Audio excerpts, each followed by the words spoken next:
स्वागत है सभी बच्चों का इस क्लास में। और अब देखिए, अब की बार मैंने ये क्वेश्चन पेपर सॉल्व किया है। यहाँ पर एसएससी सीजीएल 2019 क्वेश्चन पेपर है। इसको देखें, समझें और कहीं पर कोई प्रॉब्लम हो तो कमेंट करके बताएं भी। इससे तुम्हें बहुत बड़ा बेनिफिट मिलेगा। और ये देखिए, यहाँ आपको 2019 जो 3 मार्च को ऑर्गेनाइज़ किया गया था 2020 में। तो पेपर सॉल्व करने से पहले मेरी तरफ से सभी बच्चों को विजयदशमी की बहुत सारी शुभकामनाएं। सभी बिल्कुल हर तरह से स्वस्थ रहें, सुरक्षित रहें और अपना अध्ययन करते रहें। सभी को बहुत सारी शुभकामनाएं, ढेर सारी शुभकामनाएं। तो चलते हैं पेपर की तरफ कि किस तरह से कैसे उसको सॉल्व किया गया है। तो देखिए, यहाँ आपका पहला क्वेश्चन लिखा हुआ है, select the passive form of the given sentence. यहाँ पर आपको ये जो सेंटेंस दिया है इसका पैसिव वॉइस बनाना है। The manager keeps the work pending. Manager काम को पेंडिंग रखता है। यहाँ देखिए वाज केप्ट है, इसलिए नहीं होगा क्योंकि ये प्रेजेंट इंडेफिनिट फॉर्म है। तो वाज केप्ट पास्ट में चला जाएगा, आर बीइंग कॉन्टिन्यूस में चला जाएगा। वो आर बीइंग इसलिए देने की कोशिश कर रहा है, पेंडिंग की वजह से कंफ्यूज कर रहा है। हैज़ बीन होगा ही नहीं, इसलिए केप्ट इज केप्ट पेंडिंग। आपका ऑप्शन 4 नंबर बिल्कुल करेक्ट है। The work is kept pending by the manager. इसके बाद है नेक्स्ट, सेकंड नंबर है, select the correct synonym of the given word. तो जो करेक्ट सिनोनिम यहाँ पर होना चाहिए वो ऑब्लिगेटरी का मैंडेटरी होनी चाहिए। रीज़न क्या है? ऑब्लिगेटरी का मतलब होता है अनिवार्य, ऑब्लिगेशन से बनता है, बाध्यता या अनिवार्यता से। तो यहाँ पर मैंडेटरी माने भी होता है अनिवार्यता या बाध्यता, इसके माने भी होता है आदेशात्मक। भाई मैंडेटरी आदेशात्मक हो गया, मतलब आदेश क्या होता है? अनिवार्य होता है, करना ही होता है। तो ऑब्लिगेटरी का मैंडेटरी होगा यहाँ पर। ठीक, नेक्स्ट होता है जो आपका थर्ड नंबर है, करें select the most appropriate option to substitute the underline segment in the given sentence. If no substitution is required select no improvement. पिछली बार की तरह यहाँ पर कि अगर आपको कोई यहाँ पर आपको इसका सब्सटीट्यूशन नहीं मिलता है तो कोई दिक्कत नहीं, अगर मिलता है तो आपको ध्यान देना पड़ेगा, लेकिन वो भी इतने पोर्शन का जो आपका अंडरलाइन है। ठीक है, agree with the proposal, the director will agree with the proposal if you do not exceed the budget.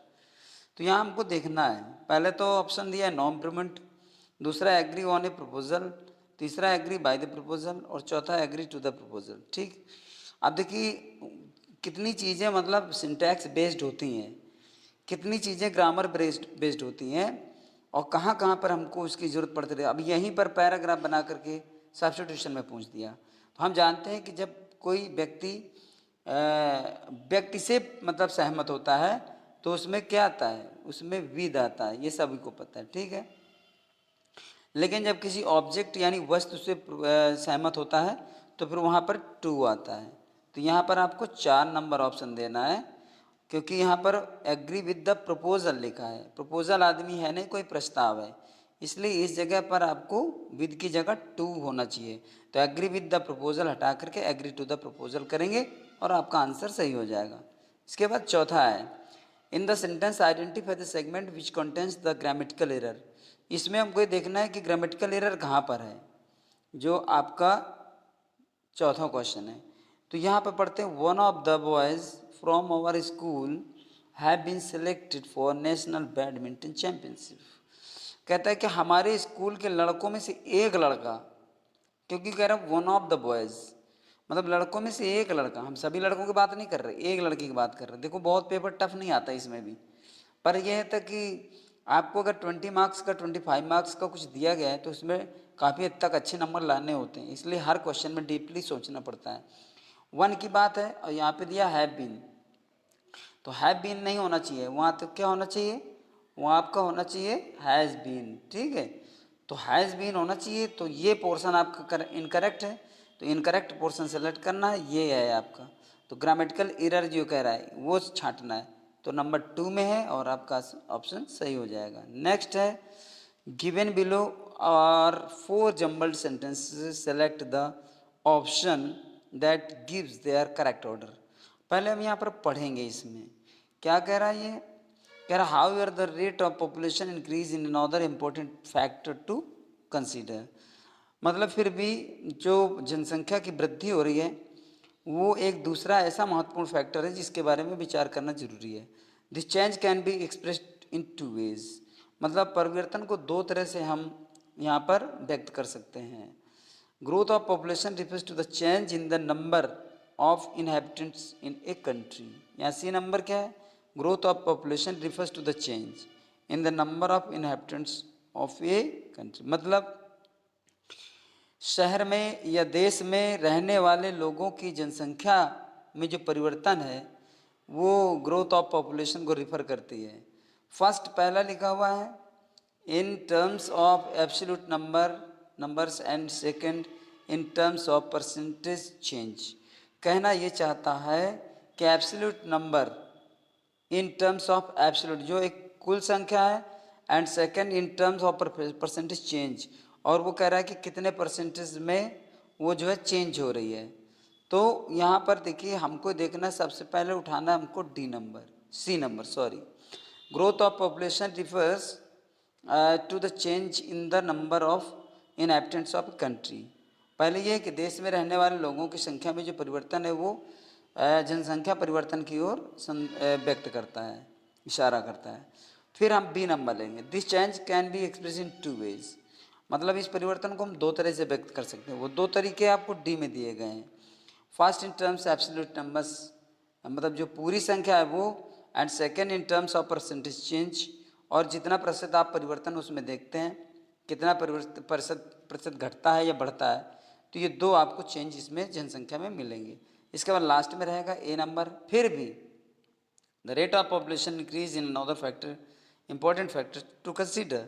मतलब जो पॉपुलेशन में ग्रोथ हो रही है ये एक ऐसा फैक्टर है जिसमें विचार करने की ज़रूरत है। तो आपको ऑप्शन का क्रम रहेगा सी बी डी ए, और सी बी डी ए में हम ऑप्शन देखेंगे आपका सी बी डी ए पहला ऑप्शन है।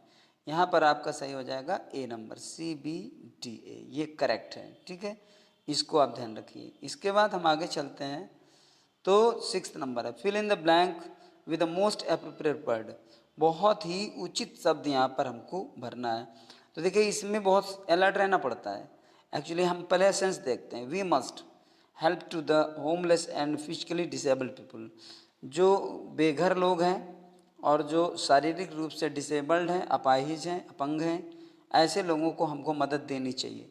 एग्जर्ट माने परिश्रम करना होता है, कंट्रीब्यूट माने देना होता है, रेंडर माने देना होता है, डोनेट माने देना होता है। ये डोनेट का मतलब होता है कि कोई दान वगैरह दो रुपए पैसे से। ठीक है, कंट्रीब्यूट का भी मतलब होता है कंट्रीब्यूशन, क्या आप कंट्रीब्यूशन कर रहे हैं, क्या योगदान रहता है। ठीक है, रेंडर माने इसलिए यहाँ पर आया रेंडर क्योंकि कंट्रीब्यूट तो अपने आप में एक हेल्प का सेंस रखता है। डोनेट में भी अपने आप, जब डोनेट आप कुछ करते हो तो उसमें हेल्प ऑलरेडी होती है। क्योंकि यहाँ हेल्प पहले से लिखा हुआ है इसलिए सिर्फ आपको देने का मीनिंग लेनी है। तो वी मस्ट रेंडर हेल्प, आप पहले बात समझिए, कंट्रीब्यूट हेल्प नहीं होगा, डोनेट हेल्प नहीं होगा। डोनेट और कंट्रीब्यूट तो ऑलरेडी ऐसे सेंस होते हैं जिनमें हमको वो चीज़ गुड सेंस में ऑलरेडी होती है। लेकिन हेल्प यहाँ दिया है तो हमें सीधे रेंडर देना है। तो we must render help to the homeless and physically disabled people. आपका ऑप्शन नंबर होगा 3 ऑप्शन नंबर आपका सही माना जाएगा। ठीक है, इसके बाद हम आगे चलते हैं। 6 नंबर में कॉम्प्रीहेंशन है। In the following passage some words have been deleted, fill in the blanks with the help of the alternatives given, select the most appropriate option for each blank। फिर इसमें भी आपको एप्रोप्रिएट आपको option चुनना है। ठीक है, communication plays a role in the overall development of man. मनुष्य के संपूर्ण विकास में कम्युनिकेशन यानी संचार प्रणाली जो है, वार्तालाप जिसको कहते हैं, डिस्कशन कहते हैं, वो एक रोल अदा करता है। अब हमें देखना है रोल कैसे अदा करता है। तो यहाँ पर हम देखते हैं select the most appropriate option for blank 1 blank के लिए क्या है, बेटल रोल होगा या फैटल रोल होगा या विटल रोल होगा या लाइफलेस रोल। देखो लाइफलेस का तो कोई मतलब ही नहीं है, और फैटल माने घातक होता है, इसका भी कोई नहीं। अब बेटर, बेटर माने अधिक अच्छा, और विटल माने होता महत्वपूर्ण, विटल माने होता इम्पोर्टेंट, ठीक है ना।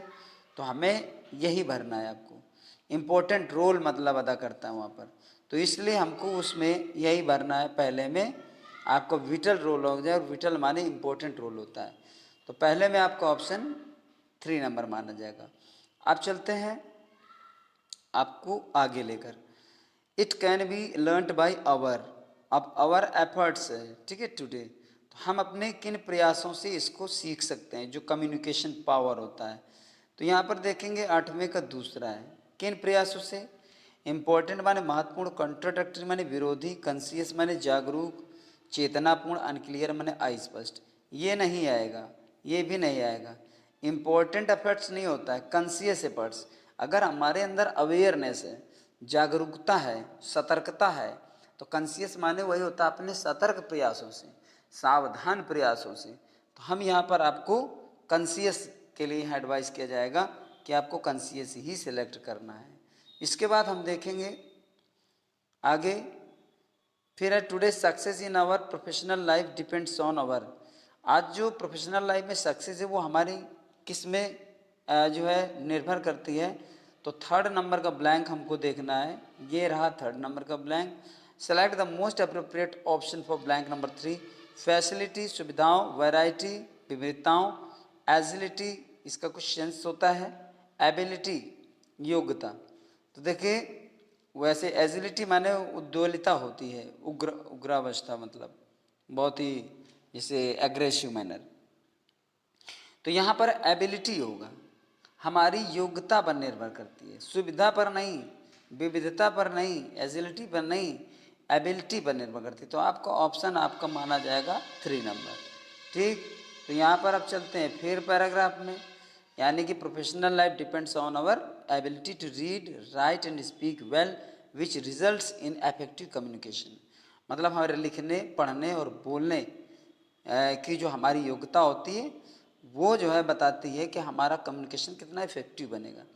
बैरियर, बैरियर से लिखा है, फिर communication, handle the communication process, यानी जो बाधाएं होती हैं वो ये कहना चाहता है कि कम्युनिकेशन प्रोसेस को जो है पीछे लाती हैं, जो कम्युनिकेशन में बाधाएं आती हैं वो कम्युनिकेशन प्रोसेस को पीछे लाती हैं, हैंडल माने बैकफुट में ले आती हैं। तो हम देखते हैं 4 नंबर में क्या भरा जाएगा, क्या है उसमें। पहले तो प्रीपोजिशन दिए हुए हैं, तो देखें यहाँ बैरियर्स में फ्रॉम नहीं होगा, बैरियर फ्रॉम कम्युनिकेशन नहीं होगा, बैरियर बाय नहीं होगा। बैरियर्स चूँकि अपने आप में खुद ही बैरियर होता है, जो अगेंस्ट होता है उसमें अगेंस्ट भी नहीं आएगा, ये आएगा आपका, आपका आएगा ऑप्शन नंबर 1, ठीक है। ये ऑप्शन नंबर 1 सही हो जाए, बैरियर्स टू कम्युनिकेशन। इसके बाद देखते हैं आपका और ऑप्शन क्या है, चौथे में आ जाएगा 2, फिर लिखा है it is very important to these barriers so that the transmission of the message can be smooth, मतलब ये बहुत आवश्यक है अब इन बैरियर्स के लिए, ताकि ट्रांसमिशन जो है, प्रसारण है इन संदेशों का, बहुत ही आसान हो सके। तो अब यहाँ देखते हैं 5 नंबर में क्या ऑप्शन होगा, ये है 11 नंबर, 5 नंबर का, ये 5 नंबर का blank. Succeed, overcome, create, strengthen, माने स्ट्रेंथन माने ताकतवर बनाना, क्रिएट माने रचना करना यानी कि क्रिएटिविटी, और यहाँ पर सक्सीड माने सफल होना, ओवरकम माने होता है विजय प्राप्त करना, ओवरकम का मतलब होता है विन, जीतना। तो अब यहाँ देख लेते हैं एक बार, सेंस ओवरकम का बन रहा था, यहाँ लिखा हुआ है it is very important to overcome these barriers, इन बाधाओं पर हम विजय प्राप्त करना बहुत आवश्यक है, so that the transmission to the message can be smooth, ताकि जो मैसेज यानी कन्वर्सेशन है, कम्युनिकेशन है, उसका ट्रांसमिशन आसान हो सके। तो चलते हैं अब आगे की ओर, 11 नंबर तक हो गया, आते हैं 12 नंबर पे। 12 नंबर पर लिखा है select the most appropriate option to substitute the underlined segment in the given sentence, if no substitution is required select no improvement. तो देखो यहाँ पर हमें देना है कोई सब्स्टिट्यूशन, तो क्या है यहाँ लिखा हुआ है the captain as well as the players were responsible. क्या यहाँ पर कोई ऑप्शन, पहले तो हमें देखना पड़ता है कि क्या उसमें सब्स्टिट्यूशन की आवश्यकता है, कोई मिस्टेक है। तो the captain as well as the players were लिखा, ये पॉइंट आपने पकड़ लिया होगा, ठीक है। क्योंकि जब भी एज वेल एज से दो नाउन जुड़े होते हैं या नाउन या प्रोनाउन, तो पहले नाउन के अकॉर्डिंग ही वर्ब आती है। तो हम ये देखते हैं यहाँ पर वर्ब दिया है और हमें आना चाहिए, यहाँ पर लाना चाहिए कैप्टन के अकॉर्डिंग वर्ब। कैप्टन के अकॉर्डिंग आएगी तो वाज आएगा, क्या आएगा, वाज, ठीक है। क्योंकि कैप्टन सिंगुलर है, सिंगुलर तो ही जब एज वेल एज से, ठीक, एज वेल यहाँ लिखा हुआ है लेकिन एज वेल एज भी होता है। एज वेल एज से जब भी दो नाउन जुड़े होते हैं तो जो नाउन पहले रखा होता है उसके अकॉर्डिंग ही वर्ब आती है। कैप्टन आपका सिंगुलर है, प्लेयर्स आपका प्लूरल है, प्लेयर्स के अनुसार नहीं आएगी, कैप्टन के अनुसार आएगी, तो कैप्टन सिंगुलर वाज आना चाहिए। अब हम देखते हैं कि क्या कोई सब्स्टिट्यूशन यहाँ पर है। तो the captain as well as the players was पहला है, फिर आगे आपको देखने की ज़रूरत ही नहीं क्योंकि यही हमको चाहिए और ये पहला मिल गया। क्योंकि यहाँ पर भी वर लगा, यहाँ पर भी वर लगा, ये कह रहा है नो इम्प्रूव्ड, तो नो इम्प्रूवमेंट तो ऐसा है नहीं कि कोई इम्प्रूवमेंट नहीं है, इम्प्रूवमेंट की ज़रूरत है। तो आप यहाँ पर ऑप्शन सेलेक्ट कर दीजिए पहला, पहला ऑप्शन सही हो जाएगा और करेक्ट हो जाएगा। 13 नंबर है, select the appropriate meaning of the given idiom. Hard nut to crack, बहुत आसान, सब बच्चे इसको जानते हैं। Hard nut to crack, easily encouraged गलत, इजिली डिसअपॉइंटेड गलत, नॉट इंटरेस्टेड गलत, a difficult problem correct. Hard nut to crack का मतलब होता है very hard work, very tough work, एक कठिन कार्य होता है, difficult job, a difficult problem. तो फिर चौथा नंबर ही मैच कर रहा है जो कि आपका सही है।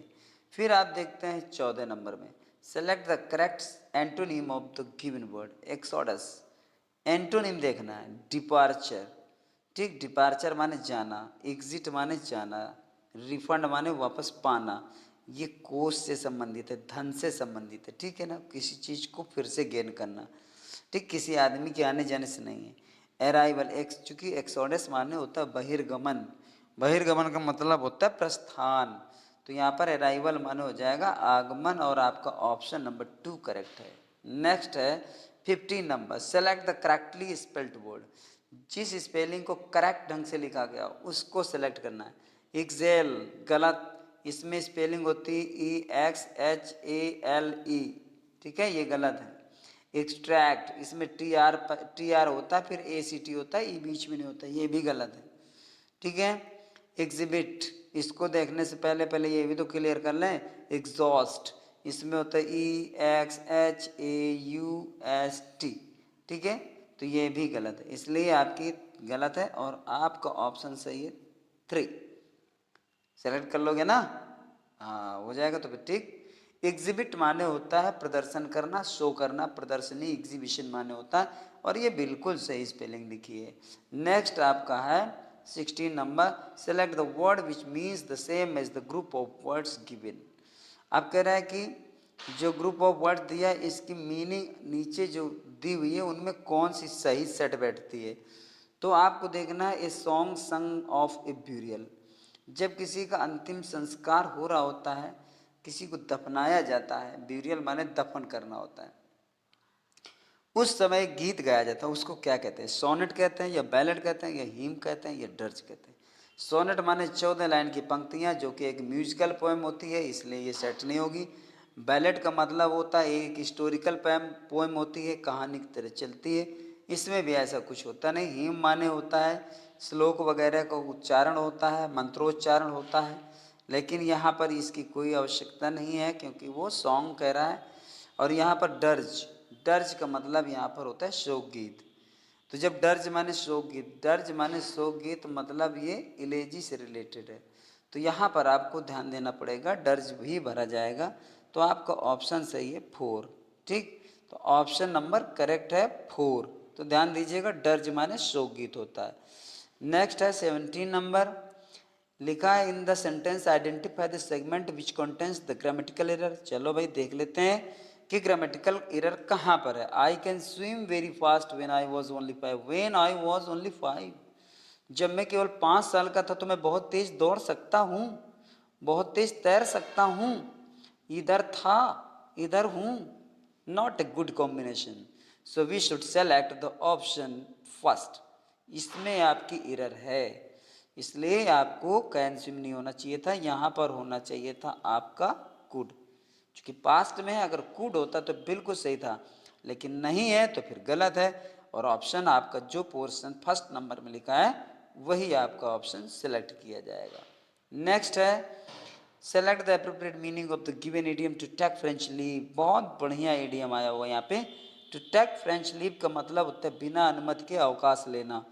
लीव द रिटन परमिशन, गलत। लिखित रूप से अनुमति लेकर वो लेना अवकाश, बिल्कुल कभी हो ही नहीं सकता। लीव विदाउट एनी इंटीमेशन, बिना सूचना के अवकाश लेना, फिर ज़्यादा ढूंढने की क्या जरूरत है, ये मिल गया। एक्नॉलेज द होस्ट, होस्ट को एक्नॉलेज करना, वेलकम द होस्ट, ये सब गलत है, ये बेकार की बात है। आपका नंबर यहाँ पे दूसरा सही है, ज़्यादा कुछ परेशान होने की जरूरत नहीं है। To take French leave, French leave बिना अनुमति के अवकाश लेना होता है। इंटीमेशन मैंने सूचना होती है, घोषणा होती है। तो यहाँ पर कोई सूचना दिए बगैर लीव पे चले जाना, तो ये आपका दूसरा ऑप्शन सही है। नेक्स्ट देखते हैं। नेक्स्ट आपका 18 है, 18 के बाद 19 कहाँ चला गया, ये क्या हो गया, ऐसा कैसे पॉसिबल। चलिए हो गया होगा कहीं, जानते हो सब इलेक्ट्रॉनिक सिस्टम है, टेक्निकल डिफॉल्ट हो ही जाती। 19 नंबर होगा तो बाद में सॉल्व करके अकेला भेजूंगा उसको, कोई बात नहीं है, चलो देख लेते हैं। फिलहाल 20 number, select the correctly spelled word. जो सही ढंग से स्पेलिंग लिखी गई है जिसको, उसको ढूंढिए। ह्यूमिलेशन के भाई मेरे हिसाब से गलत है, क्योंकि इसमें सिंगल एल होता है, डबल एल नहीं होता है, ठीक। सार्काज्म की मेरे हिसाब से सही है बिल्कुल। रिटेलिएट की गलत है, रिटेलिएट में आई पहले होता है, ए बाद में होता है, बदला लेना होता है। बुके में एक सिंगल टी लास्ट में होती है, टी ई और डबल टी ई करके कुछ नहीं होता। बुके का मतलब फूलों का गुच्छा होता है, गुलदस्ता होता है। ह्यूमिलिएशन माने अपमान होता है। देखिए सार्काज्म में जो लिखा हुआ है ये आपकी स्पेलिंग बिल्कुल सही है, और निस्संदेह बिल्कुल बिना इधर उधर किए, ठीक। आप इसी को नंबर 2 सेलेक्ट कर दीजिए और आपका सही हो जाएगा, ठीक। तो चलते हैं फिर 21 की तरफ, क्योंकि 19 तो साथ छोड़ गया। Select the word which means the same as the given group of word, something that can not be here. बहुत अच्छा, बड़े इजी क्वेश्चन आते हैं यार उसमें। एसएससी सीजीएल में तुम लोग हो तो रात दिन एक की हो, मेरे समझ में नहीं आता सर, ये बता दो वो बता दो। देख कितना समथिंग दैट, ये सब इंटरमीडिएट में पढ़ के लड़का जाता है। इनफॉलिबल का मतलब अचूक होता है, ठीक, जो झुकता नहीं, अडिग होता है। इनऑडिबल जिसे सुना न जा सके। इरिवोकेबल, ऑडिबल जिसे सुना जा सके। इरिवोकेबल मतलब जो वोकेबल का मतलब जो वोकल ना हो, बोलने लायक ना हो, ठीक है। तो वहाँ पर ये तो होगा नहीं। अब कह रहा that can not B heard, तो आपको इनऑडिबल करना। इनऑडिबल सेकंड पॉइंट है, यही होता है जिसे सुना न जा सके, तमाम उसमें, और टेंशन क्या लेना है। 22 select the indirect narration of the given sentence. बताइए ऐसे क्वेश्चन कोई क्वेश्चन है। He said to the hotel का receptionist can you tell me the tariff of room. Tariff माने भाड़ा होता है, किराया होता है, और क्या होता है, खर्चा। तो कमरे जो आप हैं आपके पास उनका चार्ज बता सकते हो, कैन यू टेल मी। और सेट टू उधर लगा, तो he at the hotel that if he can को कैन ही ले लिया, गलत कर दो।